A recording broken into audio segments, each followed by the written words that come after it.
On June 27, 2012, a historic event occurred in Washington, D.C.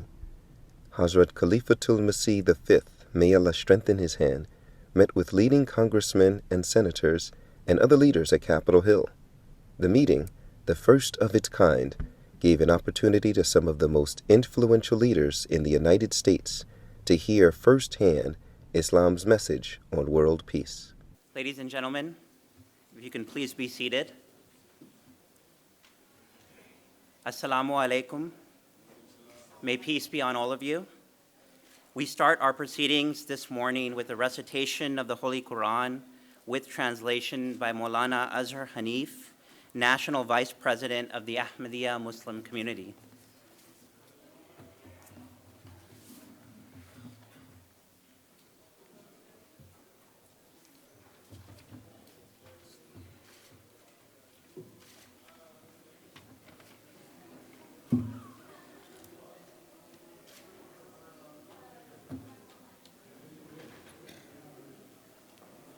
أعوذ بالله من الشيطان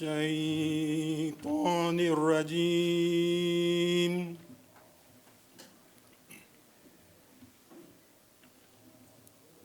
بسم الله الرحمن الرحيم يا أيها الذين آمنوا كونوا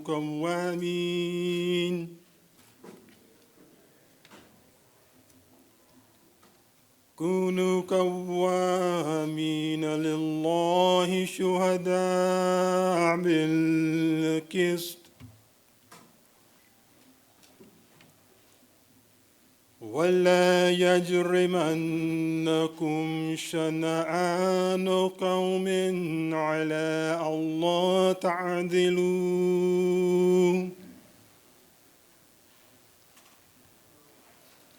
اعدلوا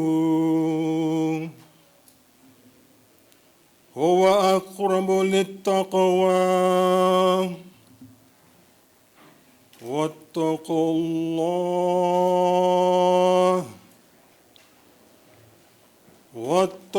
الله إن الله خبير بما تعملون.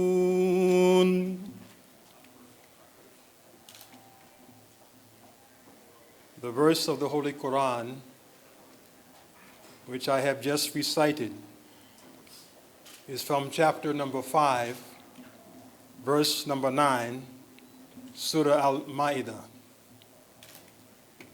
The translation of this verse is as follows. O ye who believe, be steadfast in the cause of Allah, bearing witness in equity, and let not a people's enmity incite you to act otherwise than with justice. Be always just. That is nearer to righteousness. And fear Allah. Surely Allah is aware of what you do.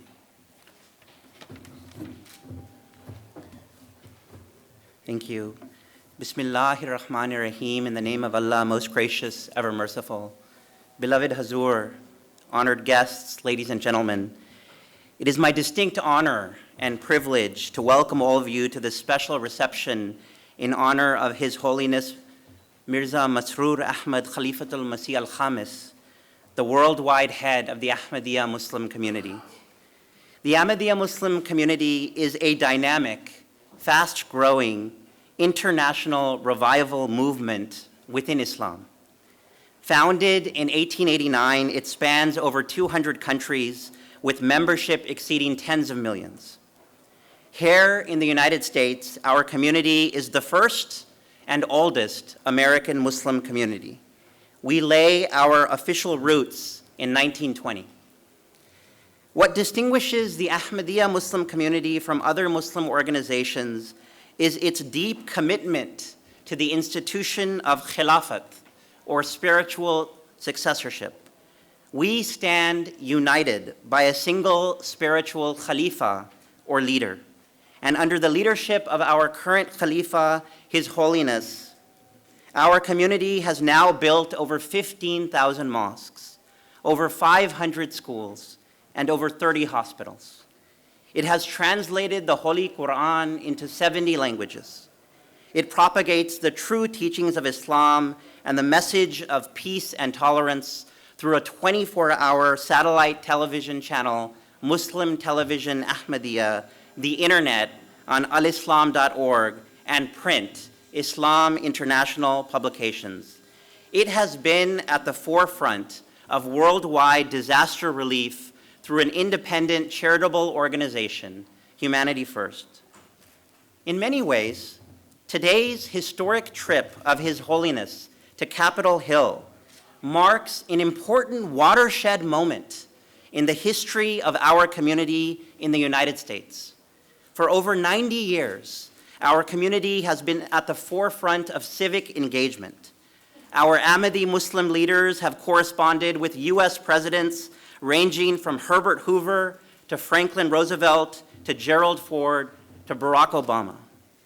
We have opened the first Muslim mosque in Washington, D.C. in 1950, and we have published the longest-running American Muslim periodical, The Muslim Sunrise. Indeed, under the guidance of its spiritual leaders, the Ahmadiyya Muslim community has had and continues to have a significant impact on American Islamic relations. For today's event, we are delighted to welcome a broad array of dignitaries. This includes members of the United States Congress, both the House and the Senate, members of the Diplomatic Corps, representatives from the White House, the US State Department, members of uniformed services, state and local elected officials, thought leaders, faith leaders, NGO leaders, think tank leaders, and professors. I also want to express the Ahmadiyya Muslim community's appreciation to the Tom Lantos Human Rights Commission and the US Commission on International Religious Freedom for their support. We truly hope you enjoy today's program. And with that brief introduction, let me now invite the Honorable US Senator Robert Casey of Pennsylvania to take the podium to share his remarks.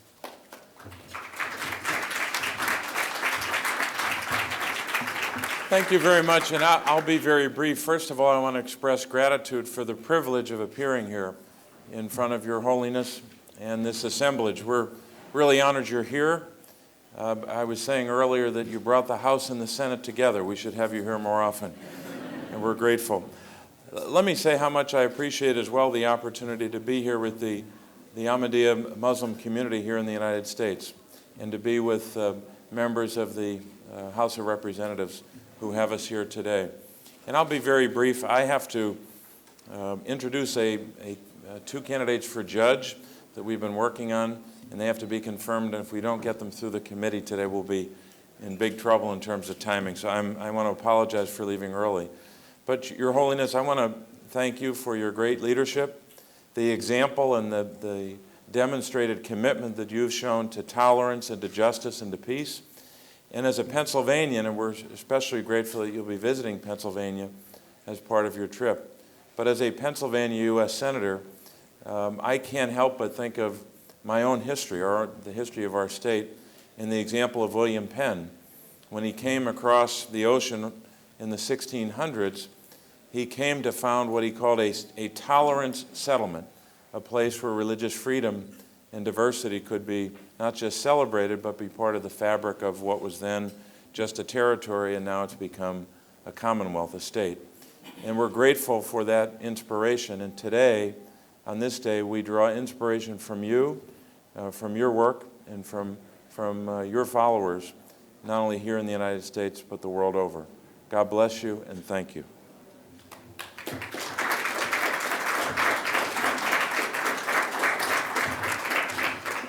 Our next speaker is the Honorable Keith Ellison who is the first Muslim in the United States Congress and serves Minnesota's 5th Congressional District.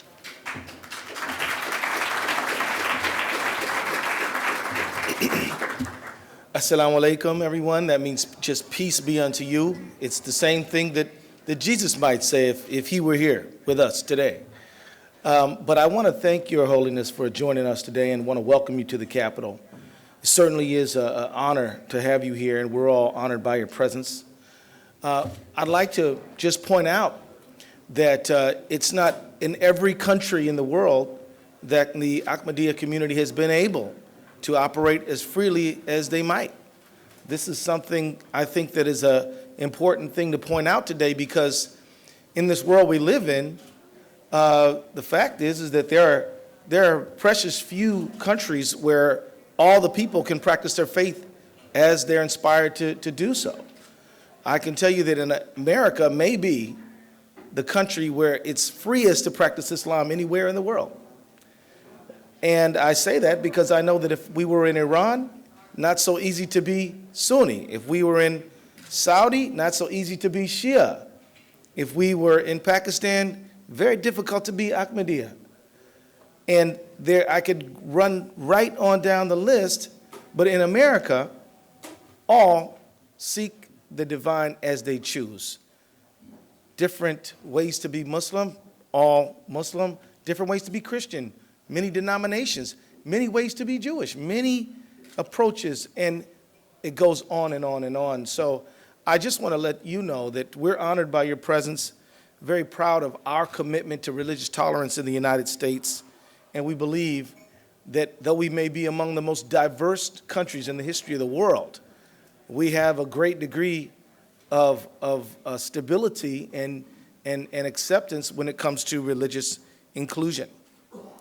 I also want to thank you, Your Holiness, again, because under your leadership and inspiration, the Ahmadiyya community has been a true blessing to its neighbors here in the United States. It was only a few months ago that I sat down in the Cannon building and rolled up my sleeve so that I could give some blood, and I know many of my colleagues did the same thing, in a program called Muslims for Life. And this was a blood drive on September 11th that the Ahmadiyya community sponsored. But it's not only that. The community has been building schools, been being a true asset to the community here in the United States. I want to thank you, and I also want to thank my colleagues from the House of Representatives, too numerous to mention. That's a good problem. But I think that by our strong presence here today, what we're saying to you is we value religious diversity, we value the Ahmadiyya community, and we value your leadership. Thank you very much. Thank you, Congressman Ellison. Our next speaker is the Honorable Brad Sherman, one of our event hosts and representative of California's 27th District. I invite him to the podium.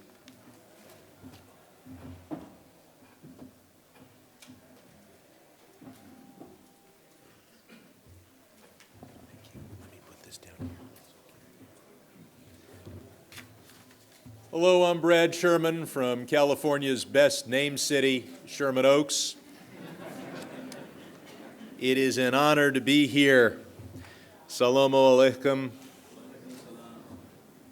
I want to welcome His Holiness Hadhrat Mirza Masroor Ahmad, the worldwide spiritual leader of the Ahmadiyya Muslim community, to our nation's capital. I know that this is his first time to visit Congress, and I think we're all honored to be here with him. Today we recognize His Holiness's commitment to world peace, to brotherhood, to justice, and to religious freedom. I've interacted with many of the Ahmadi followers, both in California and here in Washington, D.C. And I'm only struck by their dedication to peace and to justice and the respect and admiration for the spiritual leader of their community. And I'm pleased to join with so many leaders in the House of Representatives in introducing a resolution today on the House floor to recognize His Holiness's visit to the United States. It's a pleasure to be with Katrina Lantos Sweat, who I've worked with for such a long time, and I had the honor to work with her father, Tom Lantos, and I know how proud he would be of her leadership, not only of the Tom Lantos Human Rights Commission, but also the U.S. Commission on International Religious Freedom. And I'd like to acknowledge and thank two of my friends from Los Angeles, Dr. Asif Mahmoud, who's been such an energetic leader of the community in Los Angeles and has worked so hard to make this event a success. And also, of course, Kareem Ahmed for all of his community activities and his work on today's event. The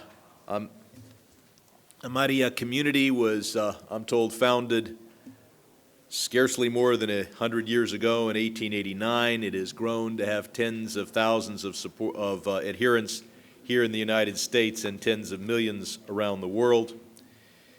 It is a community that has been a model for community service, for religious tolerance in both word and deed, as has been mentioned before, and as I had a chance to discuss with His Holiness in a meeting that several of us did before this larger reception, his decision to have Muslims for life honor the victims of September 11, 2001 by collecting 12,000 units of blood demonstrated a dedication to life and also a respect for what happened to this country on September 11th that I think all of us respect.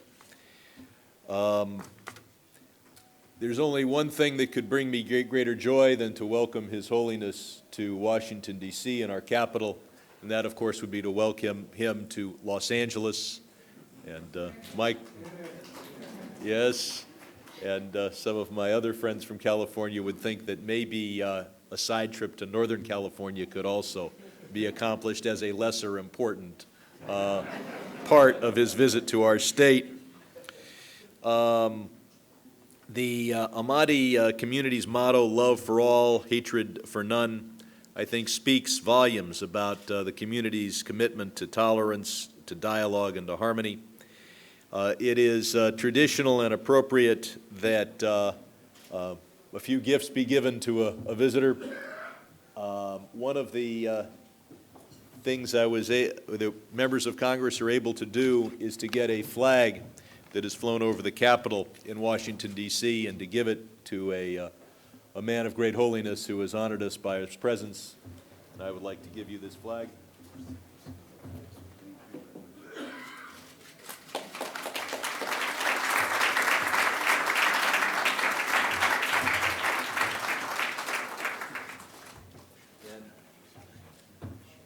Not everybody here in Washington trusts what I say. Some will wonder how His Holiness can be sure that that flag actually flew over the Capitol. His Holiness himself is a man of faith, and I'm sure he has faith, but for doubters in the audience, I also brought a certificate of authenticity to restore faith to those with doubts. I've also brought some special cufflinks for His Holiness. I thank you for this opportunity.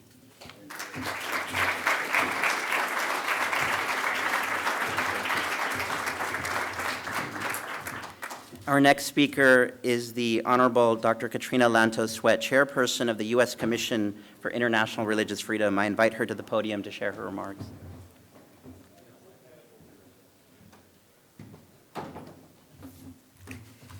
Thank you so much. It is truly a great honor and pleasure to be here.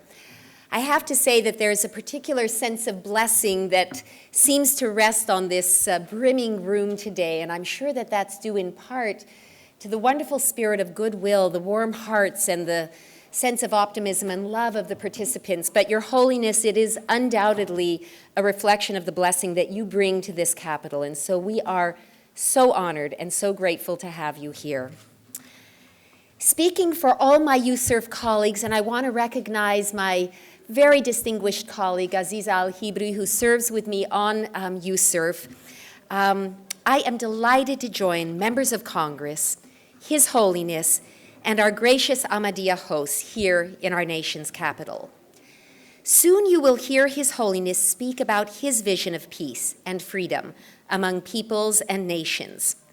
This has been the Ahmadiyya message since its founding in 1889, well over a century ago.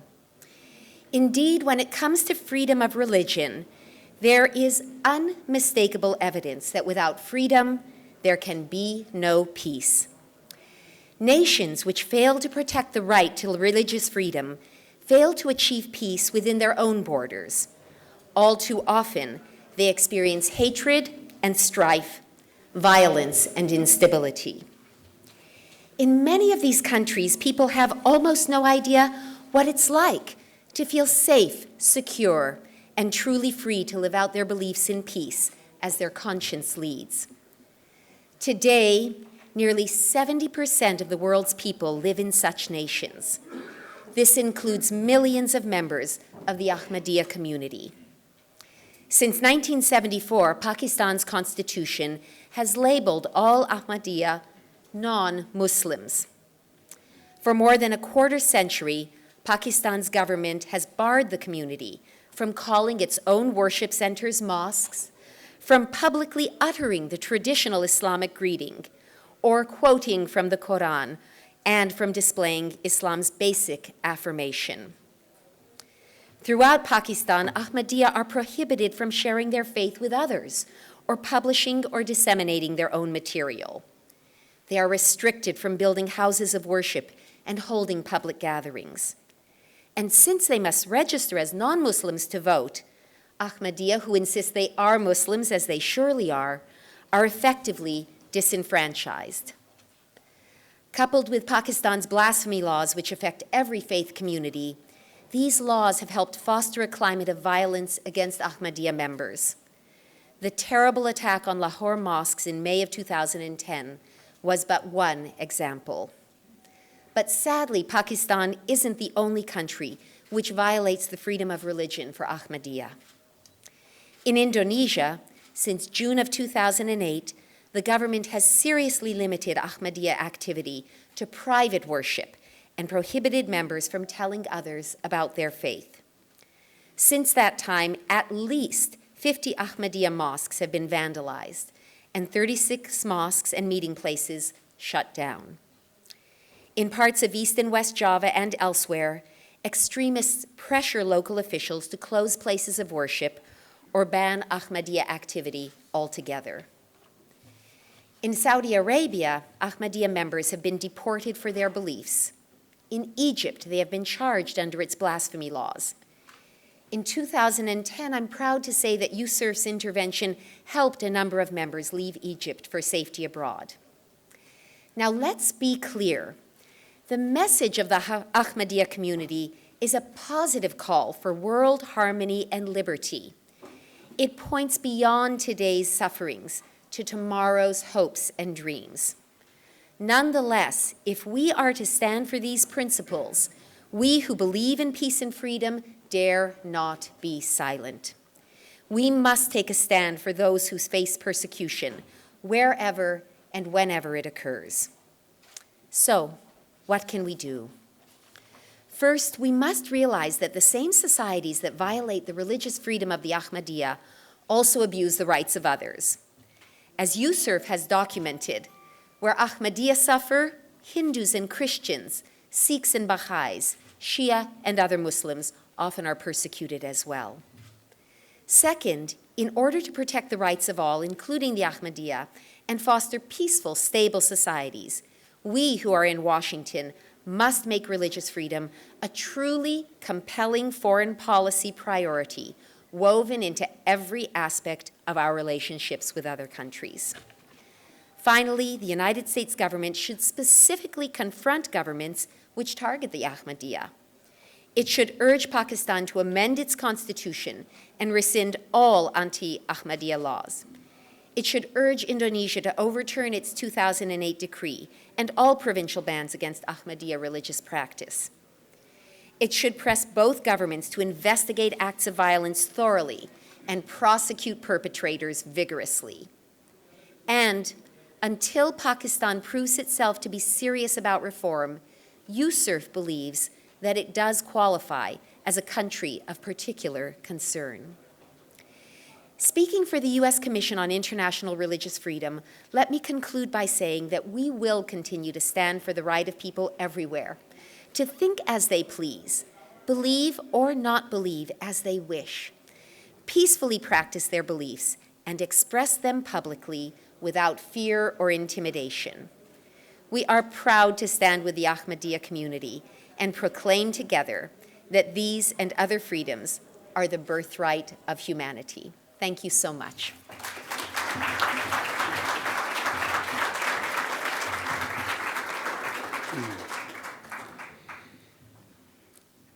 Our next speaker is the Honorable Frank Wolf, who is a representative of Virginia's 10th District and also co-chairman of the Tom Lantos Human Rights Commission. I invite him to the podium to share his remarks.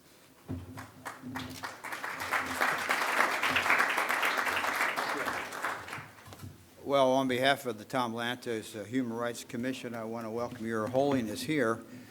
And I want to thank the Ahmadiyya community, particularly here in the United States, but around the world. We know, and I think Ms. Katrina Sweat-Lantos explained the degree of difficulties that the Ahmadiyyas have had. We've seen the pictures of the mosque where they were killed in Pakistan. We know they have a very difficult time in Egypt. They have a very difficult time in other countries. I want to particularly thank the community, the Ahmadiyya community, for supporting the bill that I have that passed the House overwhelmingly, 400 and some to about 20, that sets up a special envoy to advocate for religious minorities in the Middle East. That bill passed, and it passed with the support of the Ahmadiyya community here.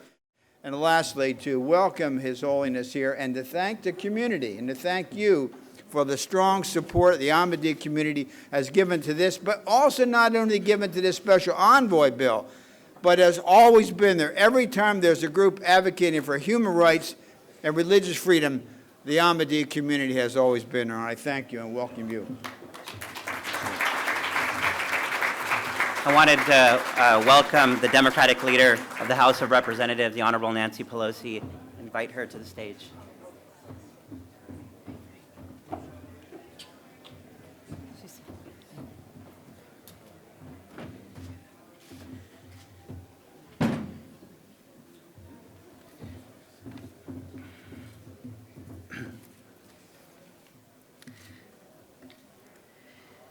Our next speaker is the Honorable Mike Honda, representative of California's 15th District.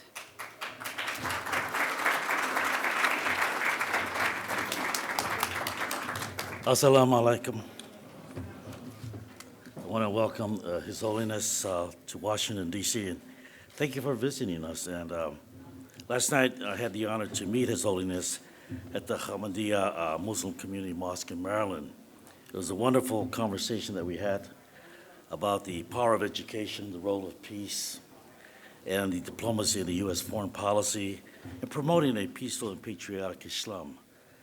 And I just want to mention how proud we are to have Keith Ellison, our first Muslim American, representing his state and his district in the most diplomatic and powerful way that I think that we would all like to see all of our members do.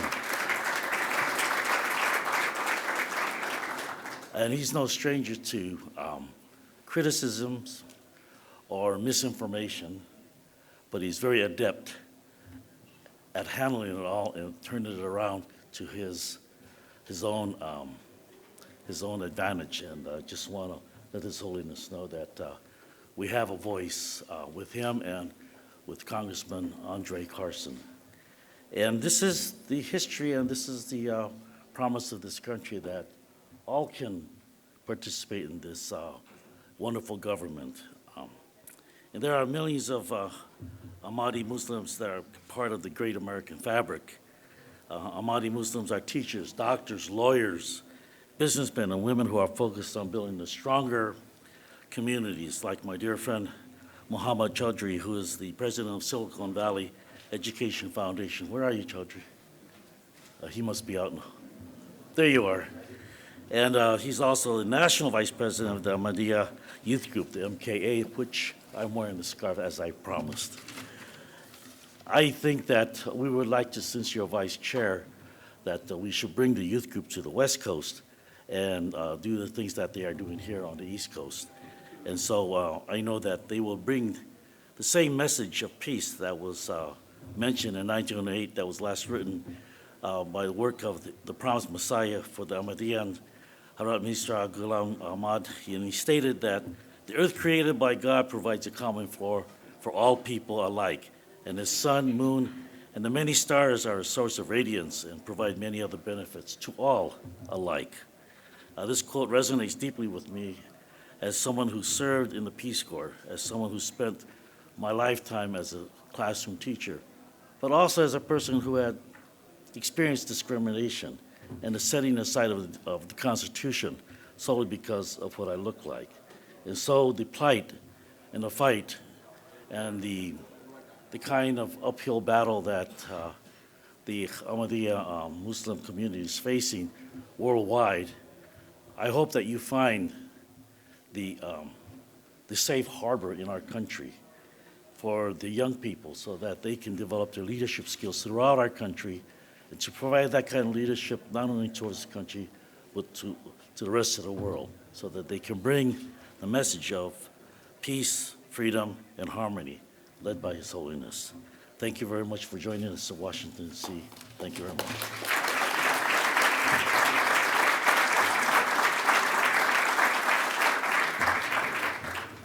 Thank you. Before proceeding to the special presentation of a resolution, I wanted to acknowledge the presence of many members of Congress who are here. Congresswoman Sheila Jackson Lee, Congresswoman Janice Hahn, Congresswoman Jan Schakowsky, Congresswoman Jackie Spear, Congresswoman Zoe Lofgren, Congressman Gary Peters, Congressman Howard Berman,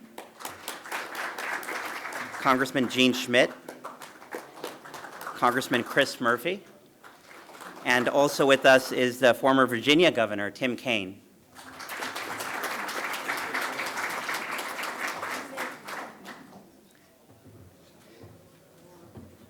I almost forgot. I have it here written, and the Honorable Laura Richardson as well. Thank you so much, all of you, for coming, and there's many others as well. I'm seeing so many. Congressman Franks just sat down. I acknowledge him as well.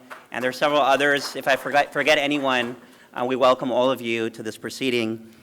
We now switch to the presentation of a special congressional resolution honoring Huzoor, His Holiness's visit, and I invite Congresswoman Zoe Lofgren to do so.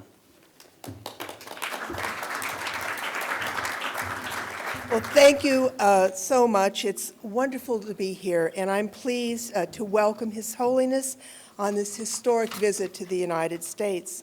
I'm introducing an official House resolution today welcoming His Holiness.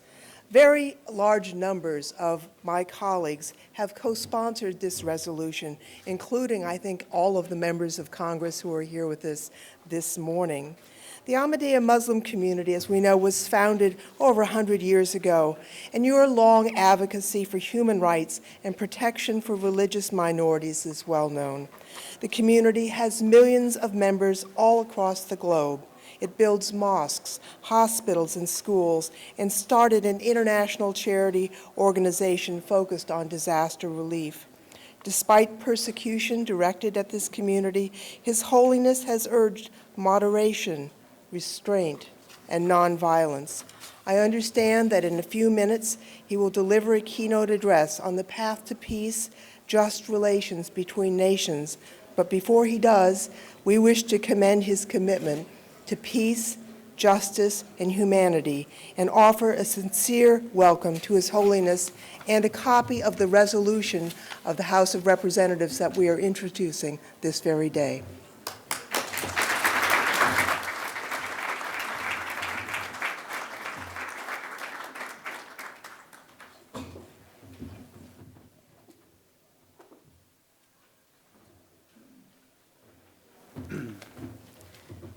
Also wanted to acknowledge several other members of Congress who have come here, Representative Judy Chu, and also we have several other members who came earlier, Congressman Ted Poe, Senator Cornyn, several members of Congress who are still to come as well.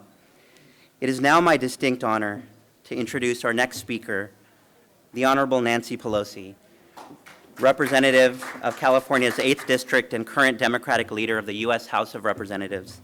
In 2007, Leader Pelosi became the first female Speaker of the House, a position she held until 2011. Leader Pelosi is the highest-ranking female politician in American history and has been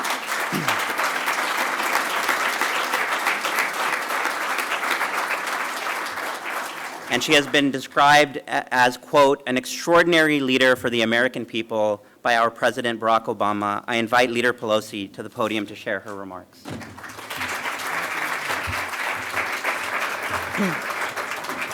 Good morning, Your Holiness, my colleagues. I'm so proud to be part of a very strong bipartisan welcome to you, Your Holiness, to the Capitol.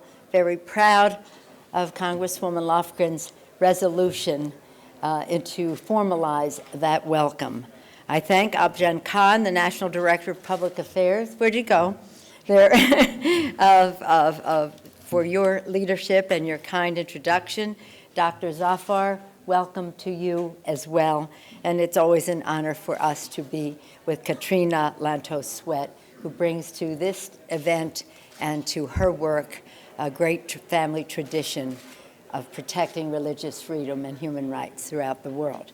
I want to thank my friend Kareem Ahmed for introducing me to the community and to his making me much more aware of the work of His Holiness and the leadership. We're very blessed in America with a large population of Muslim Americans. People from time to time say to me, there are more Muslims in America than there are in Qatar, for example. And I said, well, there are more Muslims in America than there are Episcopalians in America. And so just to give an idea of the strength of this community and what it means, and I'm very blessed in my district that I represent in San Francisco.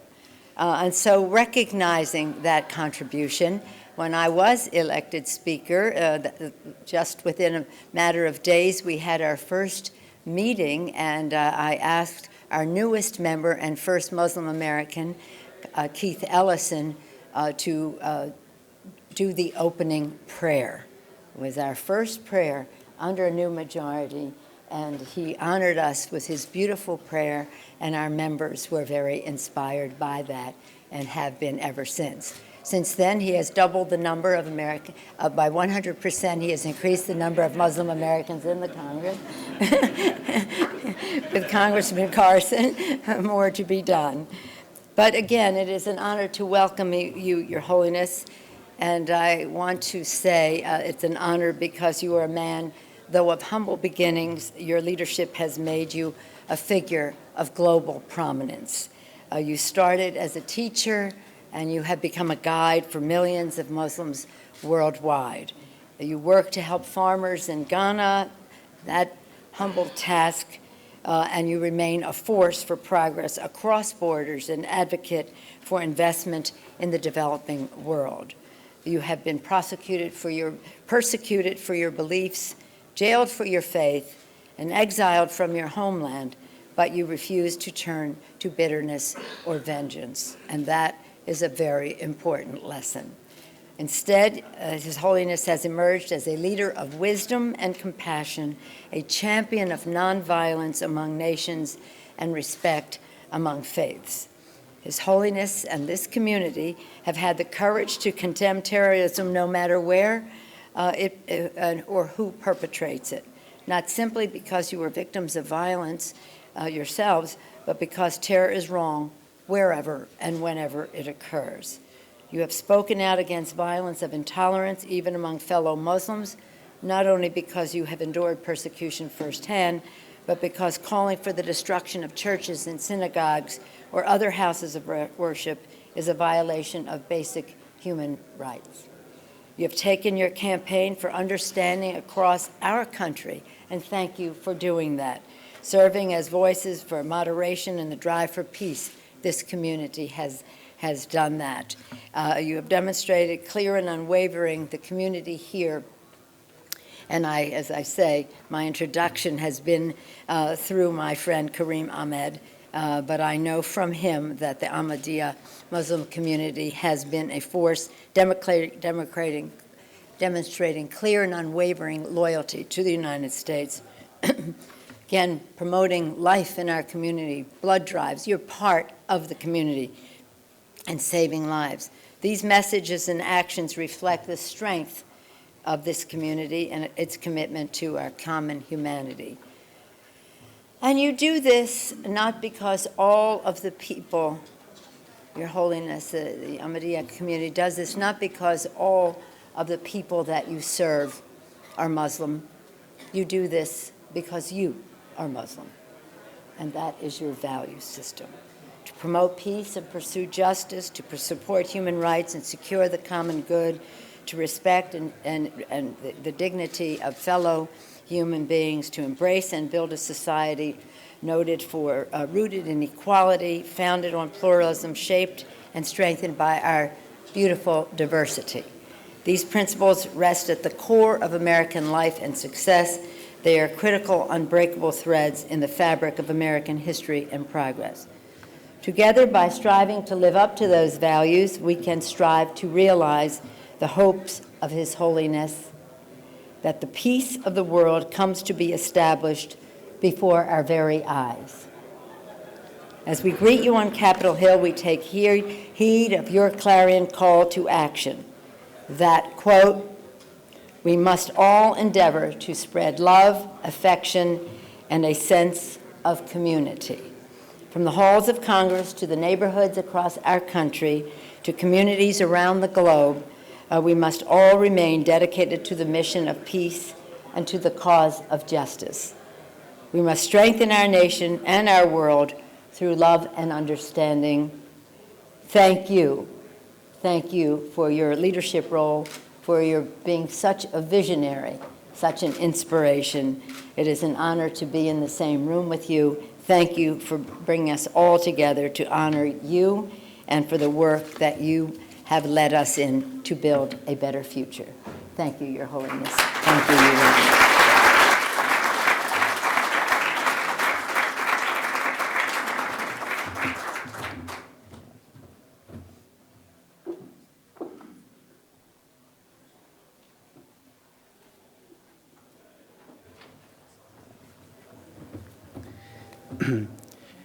Thank you very much, Leader Pelosi.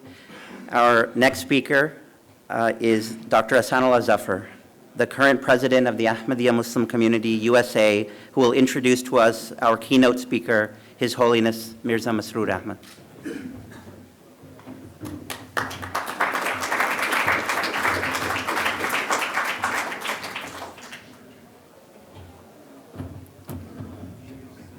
A'udhu billahi minash shaitanir rajim. Bismillahir rahmanir rahim.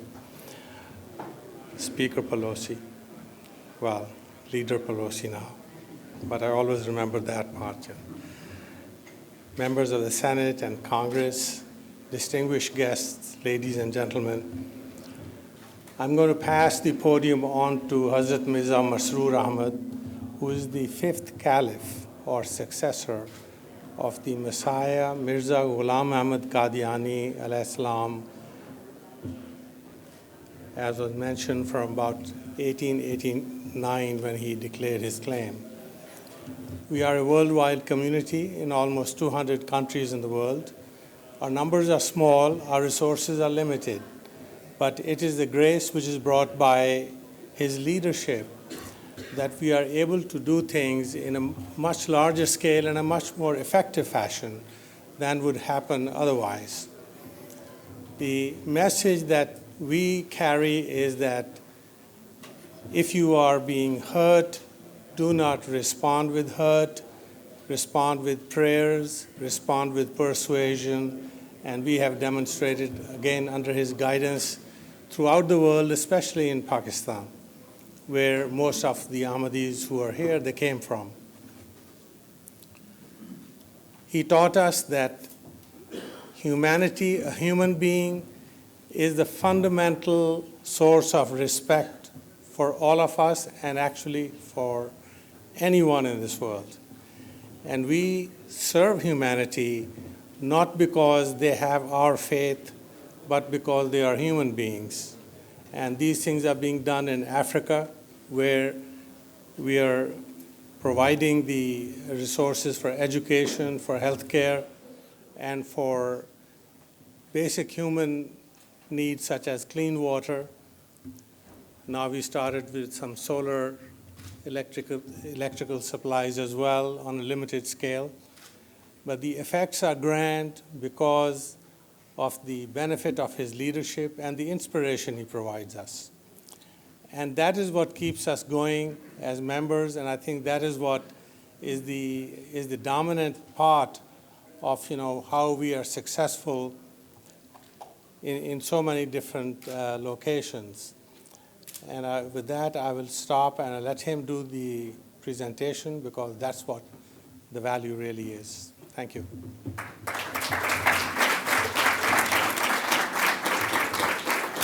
Hadhrat Mirza Masroor Ahmad Khalifatul Masih al-Khamis.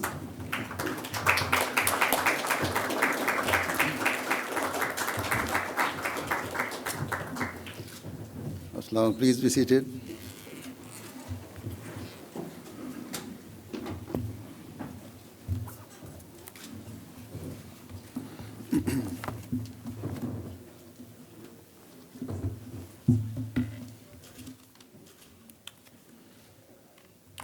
Bismillahirrahmanirrahim. In the name of Allah, the gracious, ever merciful. All distinguished guests, Assalamu alaikum wa rahmatullah wa barakatuh. Peace and blessing of Allah be upon you all.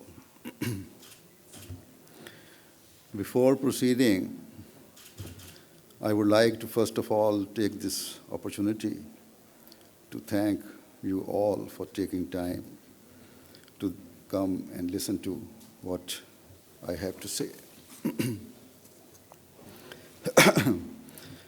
I have been requested to speak about a subject that is extremely vast and wide-ranging. It has many different aspects, and therefore it is not possible for me to cover all of them in the short time available. And the subject that I have been asked to speak about is the establishment of world peace. Certainly, this is the most vital and pressing issue facing the world today. However, as the time is limited, I will only briefly give the Islamic viewpoint on the establishment of peace through just and equal relations between nations. The truth is that peace and justice are inseparable. You cannot have one without the other.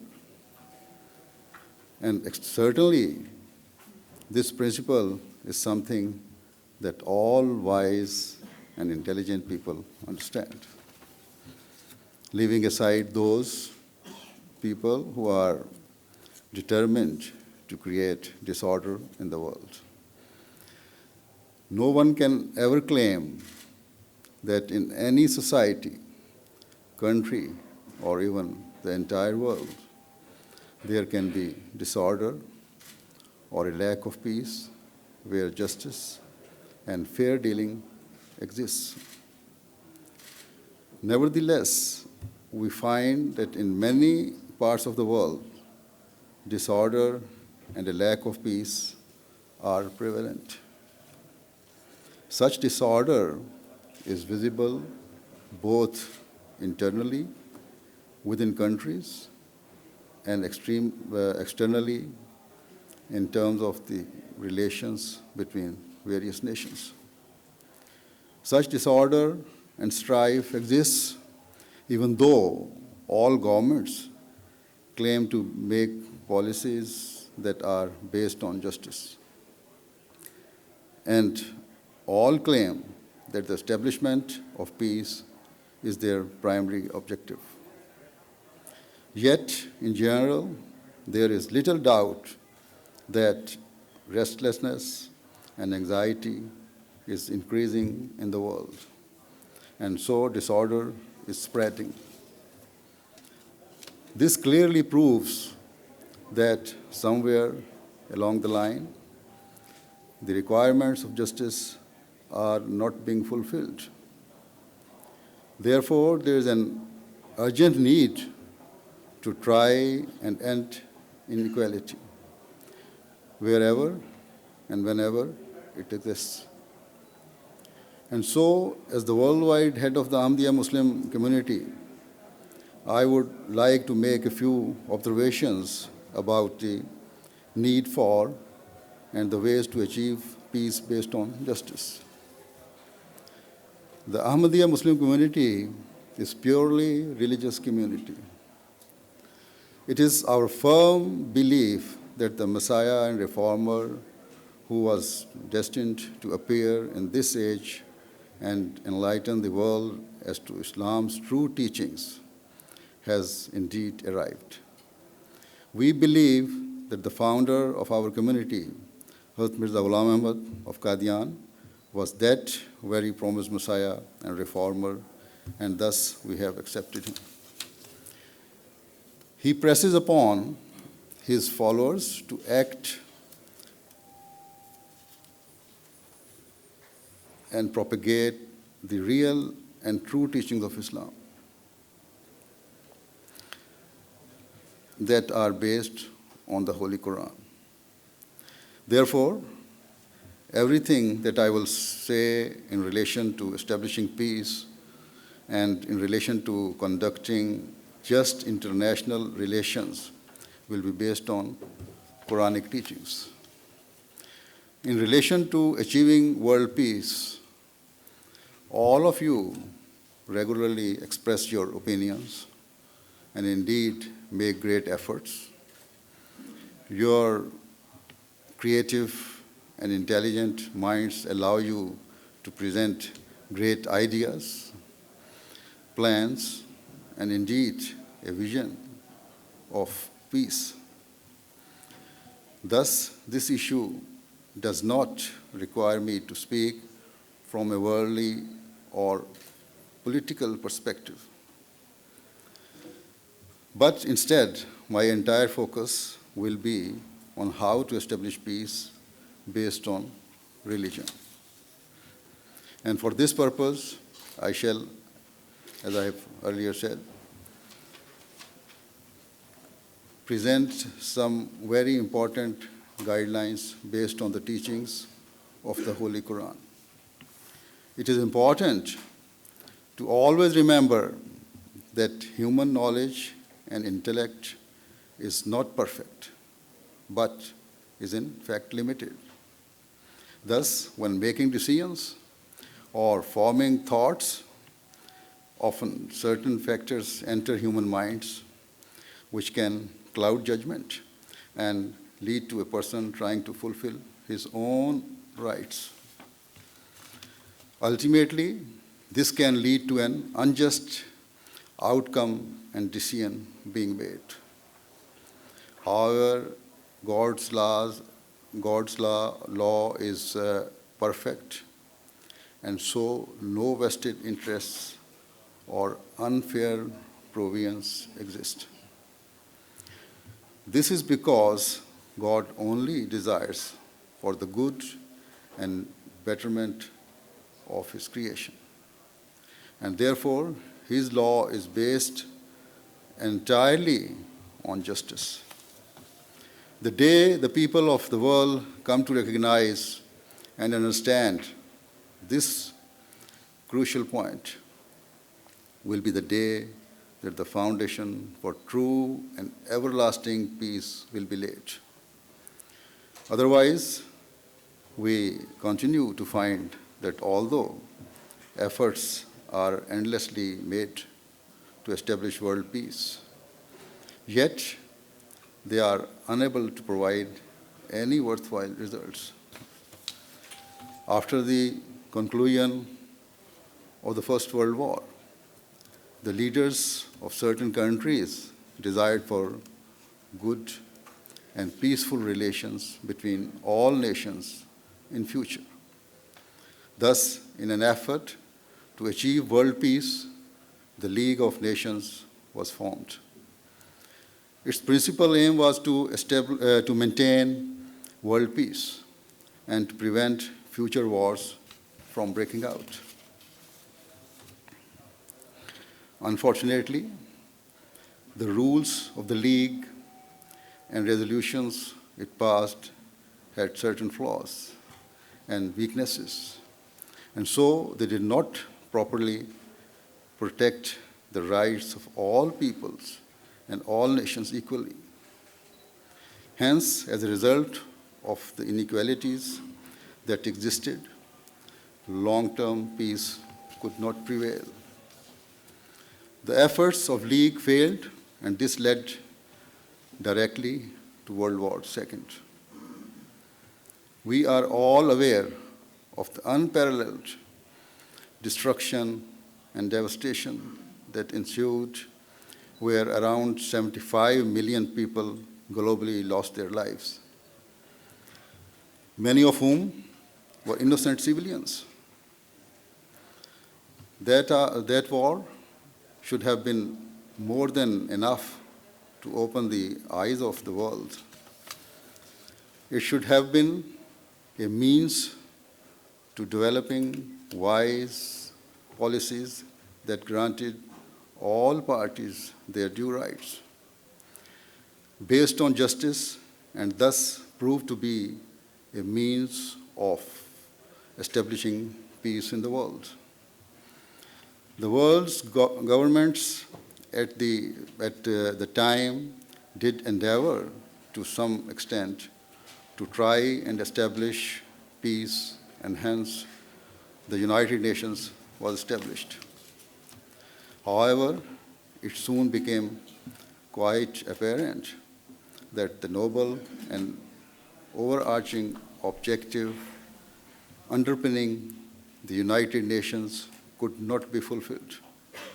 Indeed, today, certain governments quite openly make statements that prove its failure. What does Islam say in relation to international relations that are based on justice and so a means of establishing peace? The Holy Quran, in the Holy Quran, God Almighty has made it clear that whilst our nationalities or ethnic backgrounds act as a means of identity, they do not entitle or validate any form of superiority of any kind. The Quran thus makes clear that all people are born equal. Furthermore, in final sermon ever delivered by the Holy Prophet Muhammad sallallahu alaihi wasallam, peace and blessing of Allah be upon him, he instructed all Muslims to always remember that an Arab is not superior to a non-Arab, and nor is a non-Arab superior to an Arab. And he taught that a white person is not superior to a black person, and nor is a black person superior to a white person. Thus, it is clear teaching of Islam that the people of all nationalities and all races are equal. It is also made clear that all people should be granted equal rights without any discrimination or prejudice. This is the key and golden principle that lays the foundation for harmony between different groups and nations and for the establishment of peace. However, today we find that there is division and separation between powerful and weaker nations. For example, in the United Nations, we find that there is a distinction made between certain countries. Thus, in the Security Council, there are some permanent members and some non-permanent members. This division has proved to be an internal source of anxiety and frustration, and thus we regularly hear reports of certain countries protesting against this inequality. Islam teaches absolute justice and equality in all matters, and so we find another very crucial guideline in chapter 5, verse 3 of the Holy Quran. In this verse, it states that to fully comply with the requirements of justice, it is necessary to treat even those people who go beyond all limits in their hatred and enmity with fairness and equity. And the Quran teaches that wherever and whoever counsels you towards goodness and virtue, you should accept it. And wherever and whoever counsels you towards sinful or unjust behavior, you should reject it. A question that naturally arises is that what is the standard of justice required by Islam? In chapter 4, verse 136, the Holy Quran states that even if you have to testify against yourself or your parents or your most loved ones, then you must do so in order to uphold justice and to uphold the truth. Powerful and rich countries should not usurp the rights of the poor and weaker countries in an effort to preserve their own rights, and nor should they deal with the poorer nations in an unjust fashion. On the other hand, the poor and weaker nations should not seek to inflict harm on the powerful or wealthy nations whenever the opportunity arises. Instead, both sides should endeavor to fully abide by the principles of justice, and indeed this is a matter of crucial importance in maintaining peaceful relations between countries. Another requirement for peace between nations based on justice is given in chapter 15 of the Holy Quran, in verse 59, where it states that no party should ever look enviously at the resources and wealth of others. And similarly, no country should seek to unjustly appropriate or take over the resources of another country on the false pretext of trying to assist or support them. Thus, on the basis of providing technical expertise, governments should not take advantage of other nations by making unjust trade deals or contracts. And similarly, on the basis of providing expertise or assistance, governments should not try to take control of the natural resources or assets of the developing nations. Where less educated people or governments need to be taught how to properly utilize their natural resources, then this should be done.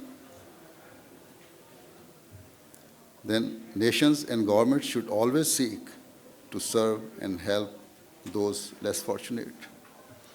However, such service should not be rendered with an aim of achieving national or political benefits or as a means to fulfill vested interests.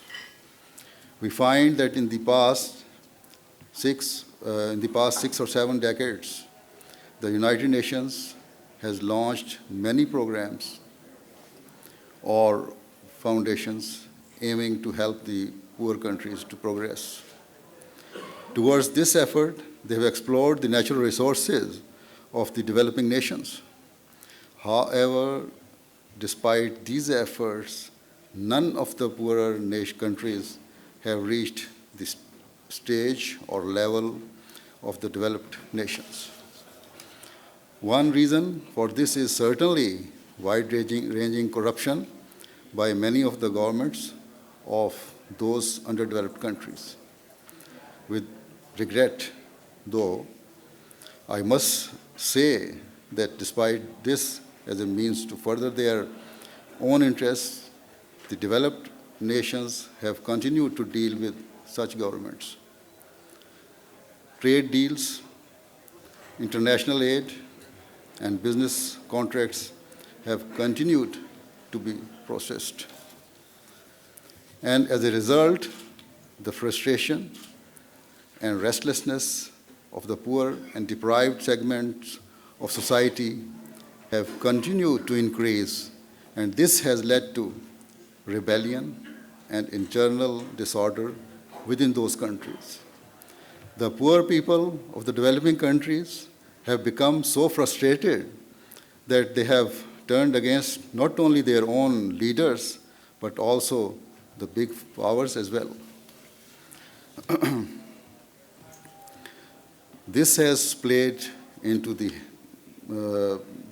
hands of the extremist groups who have taken advantage of the frustrations and so have been able to encourage such people towards joining their groups and supporting their hate-filled ideology. And the ultimate result of this has been that the peace of the world has been destroyed. Thus, Islam has drawn our attention to various means for peace. It requires absolute justice. It requires truthful testimony to always be given. It requires that our glances are not cast enviously in the direction of the wealth of others. And it requires that the developed nations put aside their own vested interests and instead help and serve the less developed and poorer nations with a truly selfless attitude and spirit. If all of these factors are observed, then true peace will be established. If, despite all these aforementioned measures, any country transgresses all limits and attacks another country and seeks to unjustly take control of its resources, then other countries should certainly take measures to stop such cruelty. But they should always act with justice when doing so. The circumstances for taking action based on Islamic teachings are detailed in the Holy Quran in chapter 49, where it says, it teaches that where two nations are in dispute and this leads to war, then other governments should strongly counsel them towards dialogue and diplomacy so that they can come to an agreement and reconciliation on the basis of a negotiated settlement. However, if one of the parties does not accept the terms of agreement and wages war, then other countries should unite together and fight to stop that aggressor. When the aggressive nation is defeated and he agrees to mutual negotiation, then all parties should work together should work towards an agreement which leads to long-standing peace and reconciliation. Harsh and unjust conditions should not be enforced. that lead to the hands of any nation being tied, because in the long term, that will lead to restlessness, which will ferment and spread.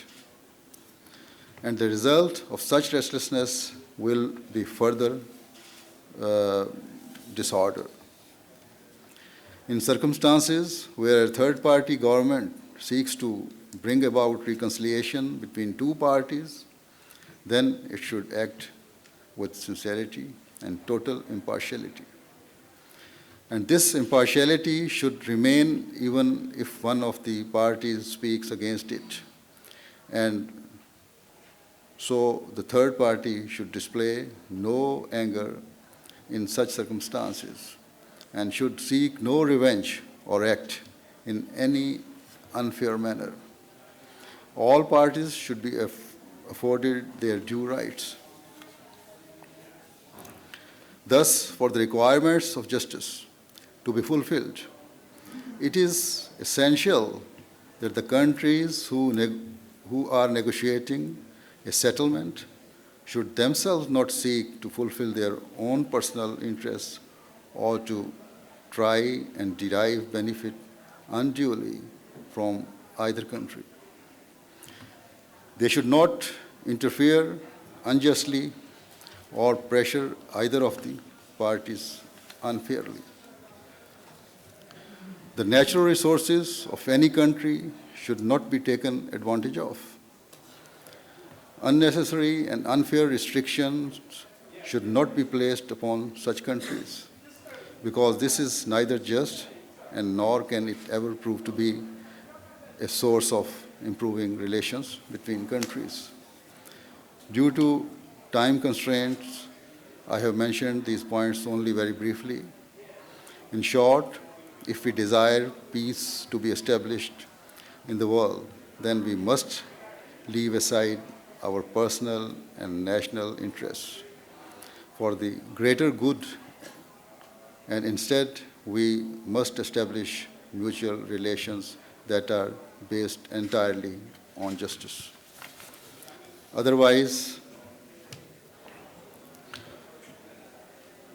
you might agree with me, some of you, due to the alliances, blocs may be formed in future, or even I can say they have started forming. It is not unlikely that disorder will continue to increase in the world, which will ultimately lead to a huge destruction. The effects of such devastation and warfare will surely last for many generations. And so the United States, as the world's largest power, should play its role in acting with true justice and with such good intentions as I have described. If it does so, then the world will always remember with great admiration your great efforts. It is my prayer that this becomes a reality. Thank you very much. Thank you again.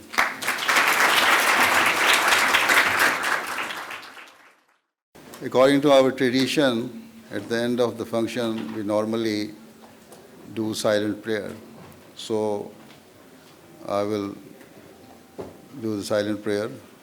The Ahmadis will follow me, and all of you, our guests, can pray in their own way. Please, silent prayer.